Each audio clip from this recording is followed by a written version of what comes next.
Hello everyone. Thank you very much for having me. My name is Soshi Uchida from Wakamatsu Hospital, University of Occupational Environment and Health, Japan. Today, I'm going to be talking about SI joint dysfunction secondary to FAI and overlap between the deep buttock pain and extra-articular impingement. This is my disclosure.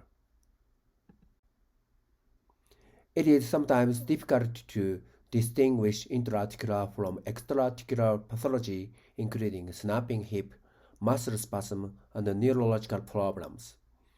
Recently, Drobovich and Dr. Brian Kelly groups developed anatomical layer concept approach to determine where pain and pathology originated. You can see here, layer 1 is osteochondral layer. Layer 2 is inert layer. It consists of soft tissue, the acetabulum and capsule. And layer 3 is contractile layer, consists of muscle tendon structure. Layer 4 is a neuromechanical layer, have been described. So osteochondral layer is also associated with SI joint function. So I'm going to show you the osteochondral layer pathology, especially the FAI, acetabular dysplasia, ischiofemoral impingement, and femoral torsion. This slide shows the FAI mechanism. The pincer impingement is impingement based on acetabular deformity, that is the deep socket and acetabular overcoverage and the linear impact causing labrum injury.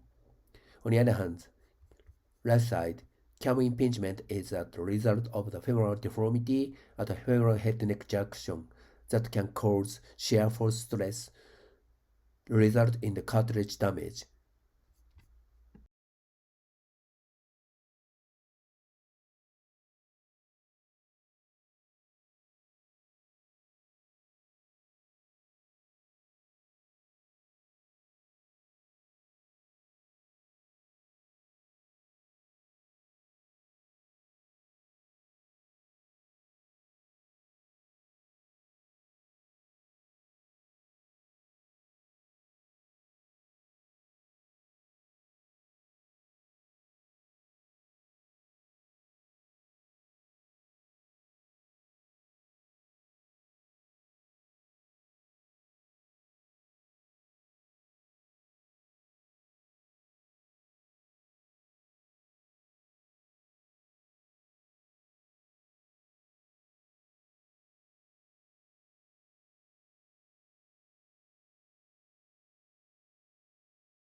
In the all subtype FAI, there is a conflict between the acetabulum and femoral head-neck junction, thereby resulting in the condylar and labrum injury, starting in the peripheral of the joint, you can see here, and outside mechanism of the progressive, the cartilage damage progressive, the lateral to the centrally.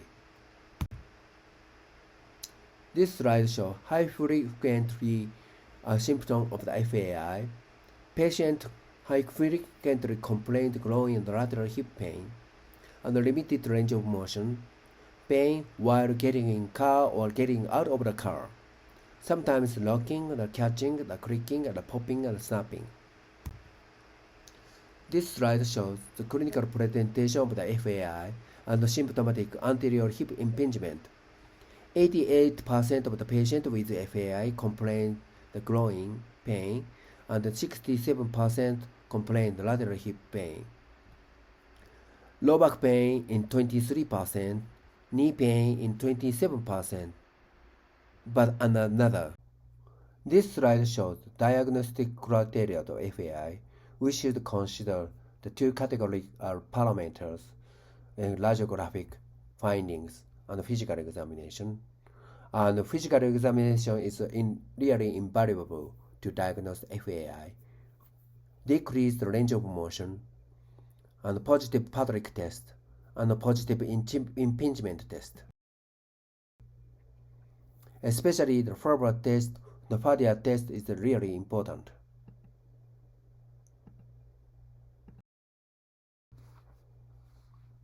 You can see here, this is a forward test which is classically described by Dr. Patrick in Chicago, 1917.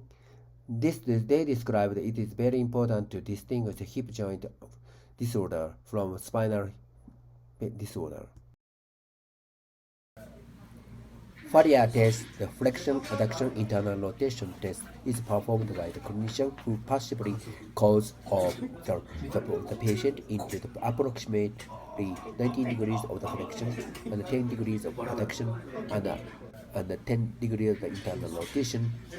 And you can see here, left side is normal, but right side is stopped, and the patient complains of the pain and discomfort. This is the hip dial test. Is performed by clinician who possibly moved the leg external rotation of the patient lying supine position. Left side is normal. Right side is the severe cut level of damage. You can see the unstable the leg. This slide shows also diagnostic criteria. The pelvic view, we have to exclude hip dysplasia by measuring lateral theta edge angle. Less than theta angle less than 25 degrees, we have to exclude the patient to diagnose the FAI. If the patient lateral theta edge angle greater than 40 degrees, we can consider the pincer type of FAI. As you can see on the X-ray, the low line showing lateral theta edge angle 55 degrees and tonus angle minus 5 degrees, suggesting global pincer type FAI. This slide shows the crossover sign like figure 8. The acetabular wall here, the red line, being more laterally than posterior wall, suggesting segmental pincer type of FAI. So, indicator for cam impingement, principal indicator of the alpha angle greater than 55 degrees, accessory indicator at the head neck junction offset less than 8 mm, pistol grip deformity, herniation pit are necessary. Pistol grip deformity is considered a typical radiographic sign of the cam impingement. The shape of the proximal femur is reminiscent of the flick-lock pistol grip known from older pirate movies. A modified down view is necessary to diagnose the cam lesion. You can see here the hip flexion 45 degrees and external rotation 20 degrees or 25 degrees.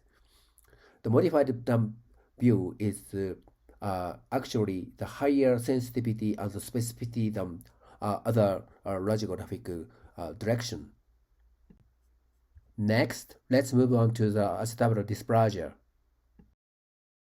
Hip dysplasia or acetabular dysplasia is one of the common causes of the hip pain, which is marked by abnormal shear force stress due to shallow socket, which can result in anterolateral subluxation of the femoral head, leading to the acetabular labrum tear and predisposing osteoarthritis. When you look at the dysplasia hip on the X-ray, it is very important for us to exactly measure measure radiographic parameter, lateral theta edge angle, and tonus angle, Shenton line block, and femoral head shrunken angle on the AP view, and the vertical center anterior angle, which is recognized on the anterior coverage of the socket, because their parameters are very important for the decision making. You can look at this scheme. Acetabular dysplasia, abdominal shear force stress due to anterolateral femoral head subluxation, which can result in the central tear in the articular cartilage and condylar level sleeve. You can see that we call the inside-out mechanism of the condylar flap. Propagative test for the diagnosed hip dysplasia as follows. Fadia test if labral lesion is present, and prone ER test, and abduction extension test, and hyperextension ER test. This is a prone external rotation test ER test to assess hip instability. The patient placed the prone position and hip maximally external rotation, applied forward pressure on the femoral head from posterior to the anterior, and the patient complained the hip pain. The most specific test, the sensitivity of 33%, specificity of the 98%. これはそうでもない。はい、ペン閉じてください。This is the abduction extension test to assess hip instability. This is a similar concept to apprehension test for the shoulder instability. Start the equitably position and abduction 30 degrees, flexion 10 degrees, and neutral rotation. And the clinician applied external rotation while applying forward pressure on the greater trochanter and extending hip. On the right side, the involved side, the most accurate test, the sensitivity of 81% and the specificity of 89%. In addition, hyperextension and ER test, the patient placed in the supine position and the hip hyperextended like this, and the contralateral hip held in the flexion, and the clinician performed the ER test. The involved side, when ER test, the patient complained pain.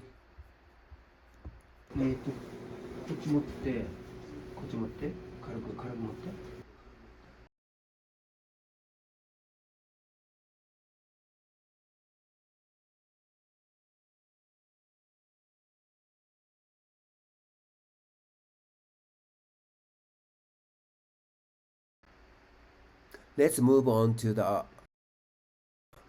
IFI, ischiofemoral impingement. IFI was described in the 3 cases following osteotomy and arthroplasty of the hip joint, and pain and discomfort was relieved after resection. You can see here the large graphic showing narrower between the lesser trochanter and the ischial tuberosity. IFI history and symptom is really important to diagnose IFI.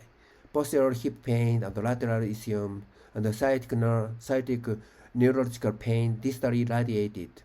Pain increased with long stride walking and decreased short stride walking. This movie showing long stride walking increased the pain and discomfort, sometimes radiated sciatic nerve. This is ischiofemoral impingement test. Lateral decubitus position. The symptomatic hip was passively taken into the extension, and the positive test finding was the reproduction of the posterior hip pain and numbness, and extension with neutral or abduction test. Radiographic parameter is really important. Ischiofemoral distance between the lesser trochanter and the ischial tuberosity. If the IFI is less than 70 mm, and the MRI and the axial view, quadratus femoris view between the hamstrings and the lesser trochanter, if the QFS less than 8 mm, as the potential risk of IFI. MRI,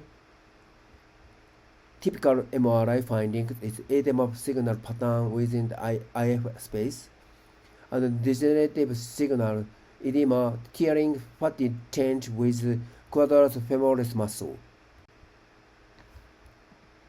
Ultrasound dynamic assessment is really important. You can see here, this is sciatic nerve, this is right trochanter, this is the quadratus femoris, and the issue of tuberosity. You can see the sciatic nerve is entrapment between the both bones. This is our studies looking at the correlation between FAI and hip joint morphology. We found ischiofemoral space is significantly narrower in DDH compared to the FAI. And also we found the prevalence of IFIS less than 17 mm was significantly higher in DDH and borderline compared to the FAI groups. Here. And this slide shows the excessive femoral anteversion and IFI. Decrease in the femoral torsion allow the clearance between the femoral neck and the posterior acetabulum. In addition, lesser trochanter is lateralized, increasing the distance between the lesser trochanter and the lithium. Let's move on to the femoral torsion, which is entirely femoral abnormality. Excessive anteversion. The position of the anteverted femoral head with the foot straight. In this position, femoral head subluxation out of the front. Most patients with hip anteversion compensate by working with in-towing gait to better contain the femoral head within the acetabulum and minimize the pain. In addition, ischiofemoral space narrower can cause a lot of stress on the posterior pelvic and result in the hip spine problem. And I will show you the specific physical examination of the femoral anteversion. This is a range of motion in the prone position. The patient can excessive internal rotation like this. How to diagnose femoral anteversion? I'm just following the Dr. Halmachin's reporting article. This is assessment of range of motion of the internal external rotation in the supine position. This patient is right side normal, on the left side of the excessive anteversion. You can see the left side excessive anteversion of the 40 degrees. Actually, the external rotation is limited, and internal rotation is wider than normal side. And also hip extension test of the abnormal femoral torsion. Increased femoral torsion in which the hip extension is limited. In the blockage with firm endpoint is noticed extension beyond 0 degree. This is a normal side. But on the other hand, this is the femoral anteversion, excessive anteversion. It feels the block beyond the 0 degrees, resulting in the pelvic and lumbar compensatory motion. This patient sometimes complains the hip, posterior buttock pain and low back pain. Dr. Halmachin group reported the association between the ischiofemoral impingement and lower back pain. Also noted lumbar facet joint loading observed the red side, red allow during the hip extension with ischiofemoral impingement and femoral torsion, yellow allow. Excessive femoral anteversion can be associated with IFI, which can result in a stress on the lumbar facet and SIJ joint dysfunction maybe. Let's move on to the correlation between the SI joint. There is a study looking at the association between the SIS and SI joint dysfunction. SI joint abnormalities were significantly more prevalent in the level ossification group than in the control group. Concomitant SI joint dysfunction may be derived from processes responsible for the development of abnormal bone morphology and impingement. This slide shows the several studies looking at the association between the FAIS and SI joint dysfunction. Several studies reported to decrease the hip range of motion seen in FAIs may lead to increased motion at the pubic symphysis here and SI joint in the high-performance athlete. It may increase the stress on the G structure, which can subsequently lead to SI joint dysfunction. This is the Dr. Shenno's Rush group reported the prevalence of SI joint abnormality in which with FAIs was 187 patients and 25.2% with FAIs showed SI joint change. Among these patients, 87% had a change on brain X-ray and 47.1% had a change in CT scan and 66.8% had a change on MRI.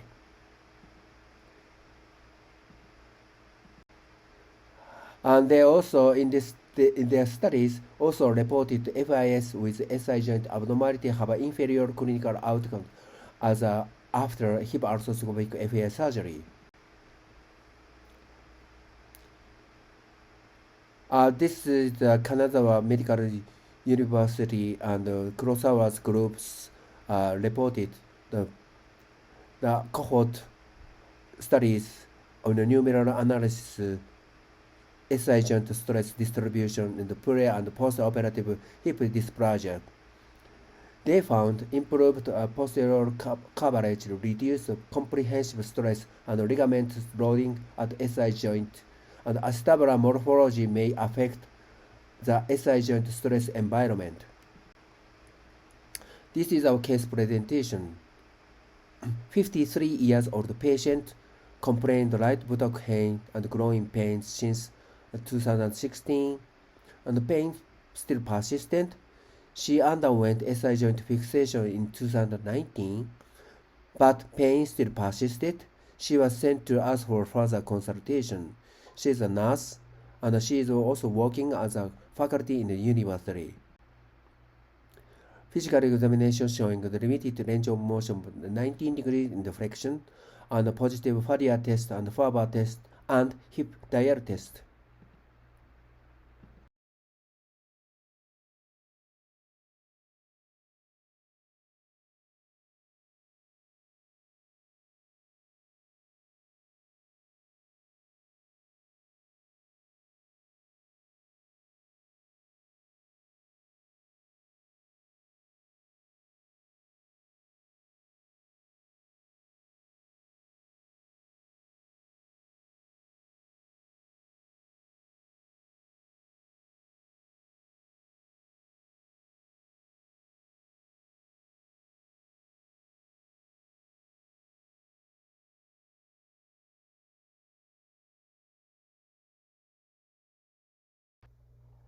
Computed tomography before FAI surgery showing normal range of femoral anteversion, and also SI joint radiographic changes and postoperative status of FI joint fixation.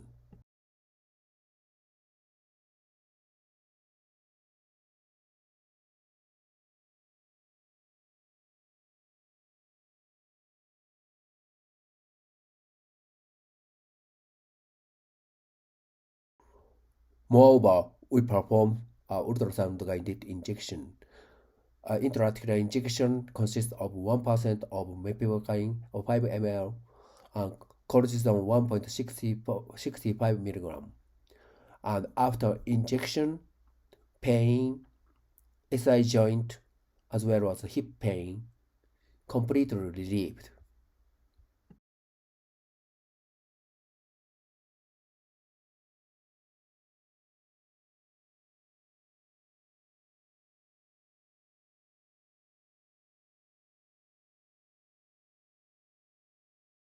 Decided to perform the surgery.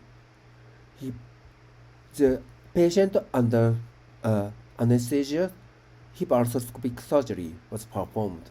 We found labrum tear, extensive labrum tear, and small cartilage damage. We performed the labrum repair with suture anchor. We utilized 4 suture anchor, and after central compartment procedure, traction releasing and camel osteoplasty was performed. Finally, we performed the shoelace capsular repair using ultra tape. Post-operative X-ray showing improved femoral head neck contour. This slide shows an algorithm of growing and buttock pain concomitant with SI joint problems. Physical examination and SI joint injection or intra-articular injection, we can divide SI joint dysfunction or the hip joint pathology, but sometimes those pathology is overlapping. And the X-ray, MRI suggesting symptomatic FAI and conservative treatment first, but it failed. Intra-articular injection again, and relieved both and hip and SI joint pain. And we can consider hip arthroscopic surgery. But SI joint dysfunction, the patient led conservative treatment. If the pain persistent and we can exclude it in intra-articular pathology, the SI joint surgery should be considered. Take-home message. SI joint dysfunction and hip joint pathology are considerably overlapping. Careful assessment of the preoperative physical examination and the image findings are really invaluable to distinguish SI joint from hip joint pathology. Hip arthroscopic management for FAIs is the key for the treatment of SI joint dysfunction concomitant with FAIs. This is advertisement at the ISHA annual meeting. The 2025 will be held in Fukuoka, Japan. It is my near hometown. I'm gonna be host this meeting, and please save the date of October 1st to 4th, 2025. We're looking forward to seeing you in person in there. Thank you for your attention.